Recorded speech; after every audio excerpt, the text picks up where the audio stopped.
All right, welcome back. It's time for us to go to another part of the eastern region and get into a story there. Now, if you remember, a few days ago, we brought you a story from Abuasa, where it was a beautiful feel-good story where we had actually done a story earlier that students were struggling with water in the schools and the community there, and some people came in to provide water with tanks and borehole and all of those things. Well, there's a challenge in the school called Nkwarteng Presby School, where teachers and students are having to basically beg neighbors, within the community for drinking water. It's that serious that they don't have water and they're having to spend time to go into the community around them to actually beg for water. Very unfortunate. And our colleague Neil Kanako has brought us this report. Let's take a look. Nkwarteng Presby Basic and Junior High School, located in the Brim North District of the Eastern Region, has given hope to hundreds of students over the years through training and nurturing of students. The dedication and selflessness of teachers in this school has gradually changed the mindset of children in this farming and mining community who would have opted to venture into galamsey like their mates in other mining districts. But even though these teachers and students are giving up their best to remain focused on education, the current existing conditions and facilities in the school has not been favorable. Teachers are mostly forced to hold classes under trees due to lack of space. Students and teachers for over 3 years now moved to neighboring houses to beg for water to drink after the school's borehole broke down. The only toilet facility in the school, which has been described as a death trap, has been earmarked for closure to avoid the unthinkable. The headmaster of the school, Simon Adazabra, has been speaking to Citi News about challenges affecting teaching and learning. We are speaking now. We don't have a toilet facility in the school. The only toilet facility, very, very bad, and it's even a death trap. We are planning on even closing it down. But the question, when we close it down, where are students going to go for toilet? We are still asking for a modern toilet facility for the school, for the KG department to move forward. As I speak now, our enrollment has tripled, and the KG department, I would describe it as a hand cook, an oven, especially when the natural heat is turned on. Teachers are forced to leave the classroom, sit under trees, especially when the sun is shining very hot. The classroom cannot contain them any longer. Our only source of drinking water for this school, which is a borehole near the school, has broken down for over 3 years now.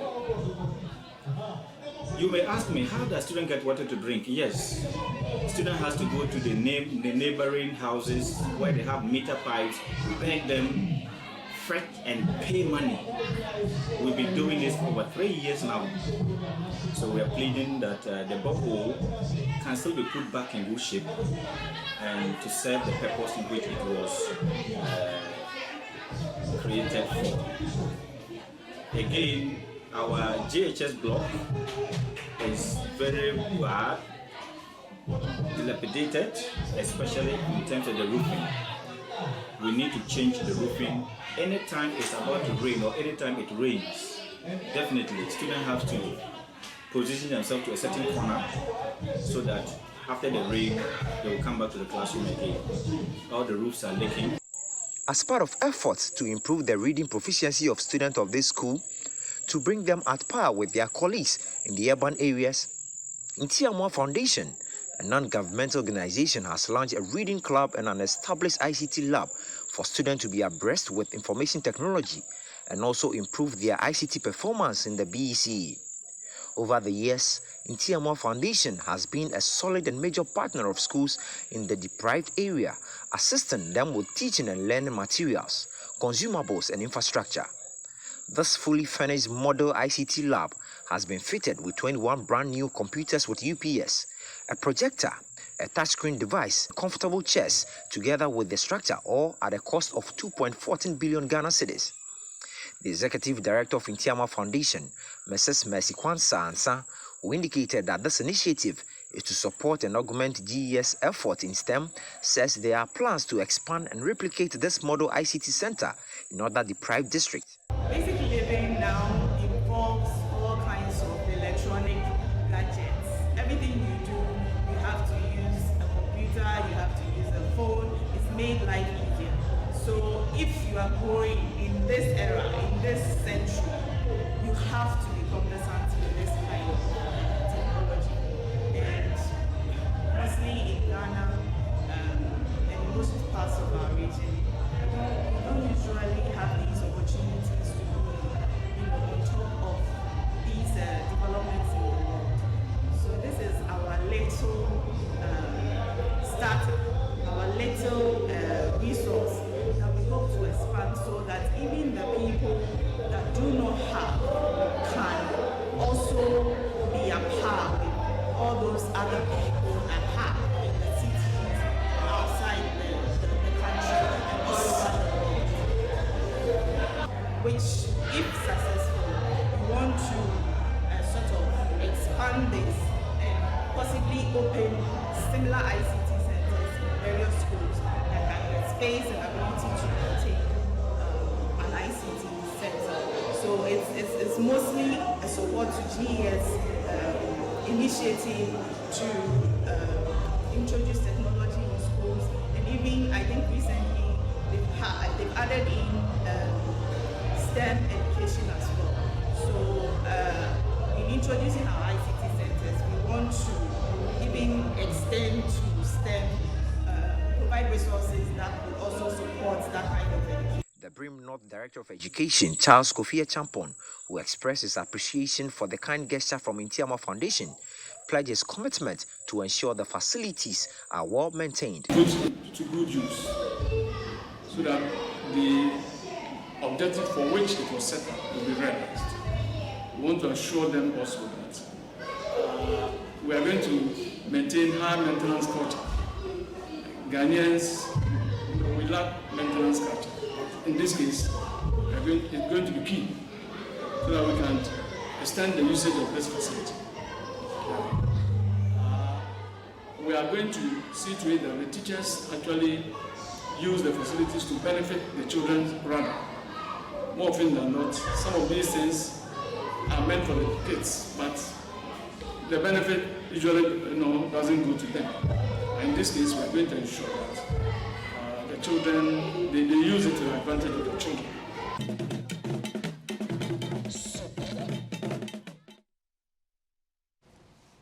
All right, so there you have it, the Nkwarteng Presby School, with a very interesting kind of situation that they find themselves in. For years, they had struggled with ICT challenges and all of that. But that has been dealt with quite comprehensively by the Ntiama Foundation that came in to step in and help. Of course, the Ntiama Foundation does a lot of these kinds of projects in deprived places and spaces.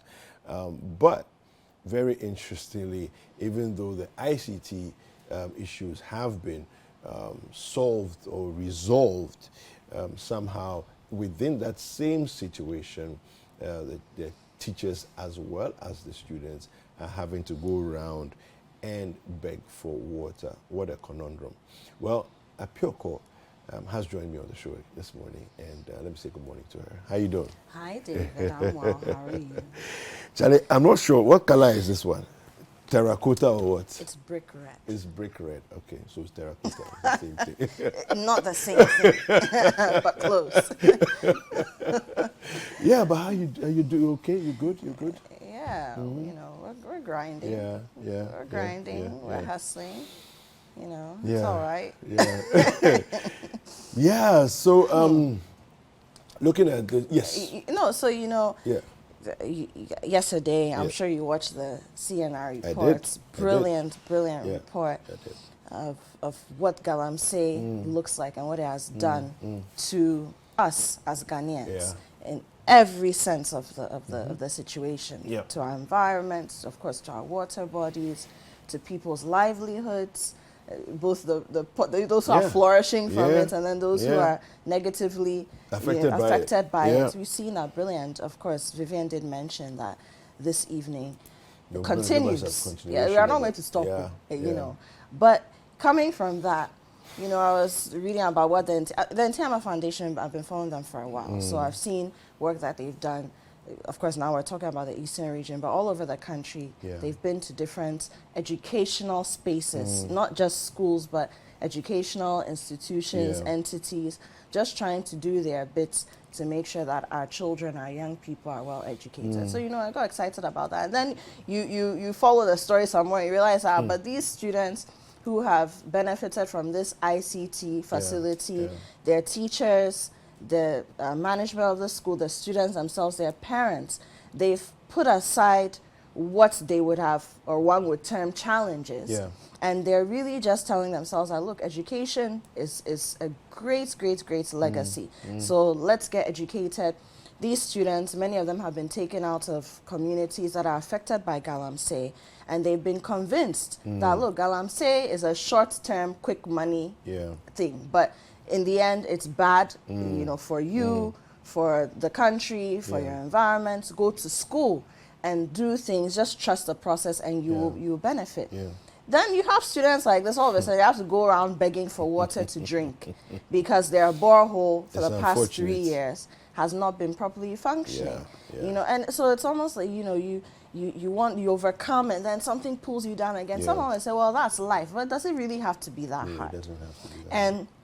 Let's not forget, just piggybacking on this thing of Galamsey, I keep saying that we've told young people, go to school, trust God, be respectful and obedient, do well, don't have too many friends, mind your own business. And then young people do everything right. And then where do they end up? So you see something as basic as this, as water, but the people who are doing Galamsey, they can buy sachet water anytime they want.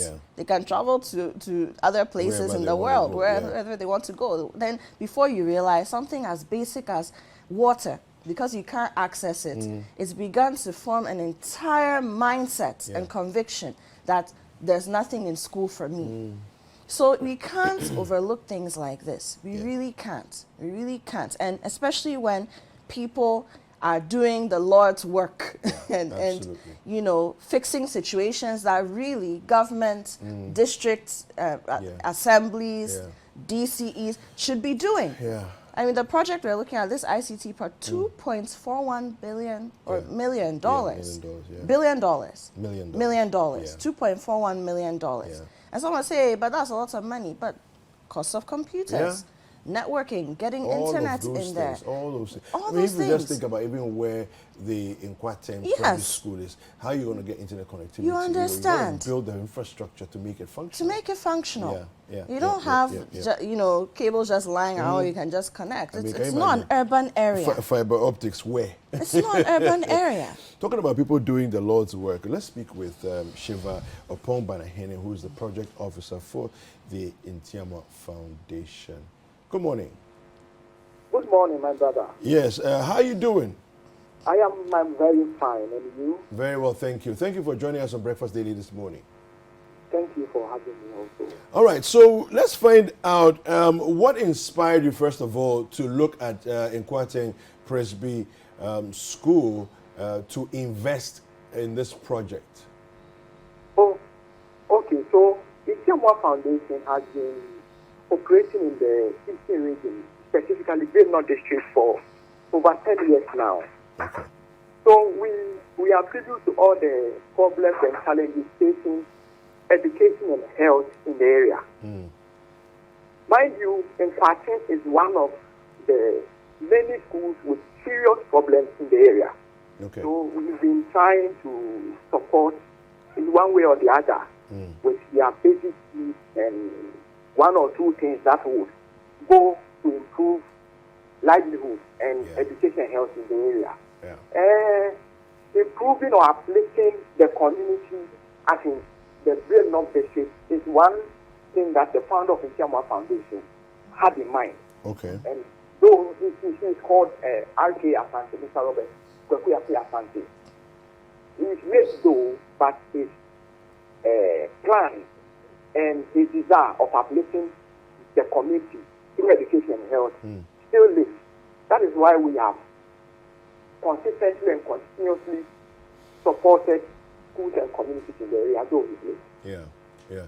Let me ask you, what's your primary focus? I mean, this one, you built an ICT center for them. In terms of your mandate that you've given yourself, what's your primary focus? Okay, so our focus, we focus on two specific areas, education and then health. Education and health, okay. Yes, we look at improving healthcare in the Brim North District and education. Okay. And supporting schools with ICT infrastructure is one of the projects that we are doing in the area of education. Okay. All right. Now, have you considered the challenge that we've been talking about this morning in terms of the water challenge, where the teachers and students are having to go into the communities to actually beg for water, because really they have challenges with running water? Well, it is a major challenge, and just as I said earlier on, most of the schools are faced with such challenges. Okay. And as an NGO, we cannot in just a year fix all the problems that they have. Yeah. We look at the areas that we think we can easily have funds to support, and then we go in.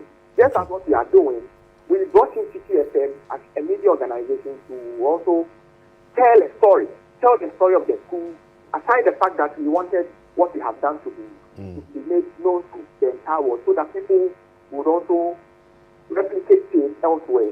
Yeah. We also wanted their challenges to be told to the whole world, so that other people, other institutions, other individual philanthropists who are capable of helping will also see what they are facing and also come in to support. So we have a lot of the challenges that the schools in the entire area are facing, but it is a process. Today, we are done with the ICT program. Yeah. We are also done with introducing reading clubs in the school. Okay. The next step will be to also look at other challenges that we are facing and then see we can support. Yes. Okay. So Shiva, just like you said, of course, you can't do everything. You're an NGO and you're doing your bit. I imagine that you can't build an ICT center for every school in the area, right? So I'm wondering, is this ICT center at this particular school open to other schools or other young people who may not necessarily be students of the school, but who can go under the right supervision, use it, and then maybe even join the reading clubs every now and then to also beef up their reading skills? Okay, so Nkwarteng ICT Lab is the second ICT lab that we have established in the district. Okay. The first one is at Apadum, New Abrim to be specific. And the second one is what we are talking about now. Okay. All our ICT centers are established for circuits. So when you pick the one at Nkwarteng Presby, it is for the Nkwarteng circuit. Okay. Nkwarteng circuit has about 7 schools. Okay. Okay. It has about 7 schools, and it is open to everybody in the school going bracket. Okay. So when you get to the schools, we have ICT instructors taken there who are in charge of the ICT lab. Okay. So assuming school A wants to use the facility, it's just a matter of informing the ICT instructor and the headmaster of the school that has the ICT lab that on maybe Monday we want to come and have access to the lab, and it will be open to them. So it is for the circuit. Okay. Schools and people in the circuit. Yes. Okay, that's wonderful. So my final question to you, Shiva, before I let you go, I know you're probably very busy saving the communities, but Yes. my final question to you would be this: how easy or challenging has it been to find the people to man these labs? So now you've got 2 ICT labs. You need a certain kind of skill. are you supporting the training of teachers or facilitators in these labs, or have you had to bring people from other parts of the country to man them? And indeed, how are you funding their salaries, or are they doing it as volunteers? What's the structure like? Okay, so I will begin by telling you what we did with regard to our first ICT lab. When we established it, we employed an ICT instructor who is still stationed at Akwadum. Okay. He's on our payroll, and we pay him.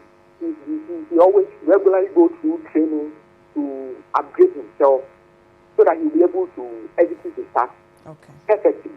When you come to also in Nkwarteng, we have ICT instructors. Last year, we organized a workshop for all ICT instructors who will be using our facility. So when you go to Nkwarteng Presby School, we got about 3 ICT teachers to Akwadum, and then we got about 3 ICT teachers from Akwadum, and then we contracted EduTech to offer them training.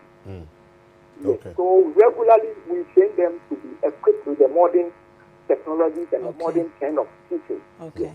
And then they're also passing the knowledge on to other people who are interested. It's wonderful. Fantastic. Sounds very wonderful and sustainable. But thank you so much, Shiva, and thank you for all the work that you're doing, that the Ntiama Foundation is doing, and I mean, we'd like to hear more such feel-good stories, because look, try as he may, the government can't do everything. That's the truth. And so if there are individuals, groups, organizations that can step in, identify specific areas of expertise or interest, go in there and solve the problems, or even help to fundraise so that certain problems can be addressed. That would be great. And sometimes, look, it's not just about money. If you have a skill, go into a community, regardless of how small that community may be. Go and teach people, go and educate. Sometimes you may not have the big ticket figures or numbers, but you have skills that you can pass on to people who are willing and able to receive and imbibe those skills, so that we help to build society and community together. It's very, very important. And then, of course, if there are people who are doing things in your community like this that you think we should be spotlighting here on Breakfast Daily on Citi TV, we want to hear from you as well. 0550-585-832. 0550-585-832. Because when we share these stories, it also encourages others to do more and to let them know that it's even possible. Perhaps you don't even think about it. You don't even realize that you can do something. When you see that someone else is doing, then you are also encouraged and moved to do. David? Absolutely. No, I mean, you said everything. That's really what it is. Yeah. Well, we're going to take a quick break. We have health today, and Dr. Kelvin will be joining us shortly. Don't go anywhere. We'll be right back.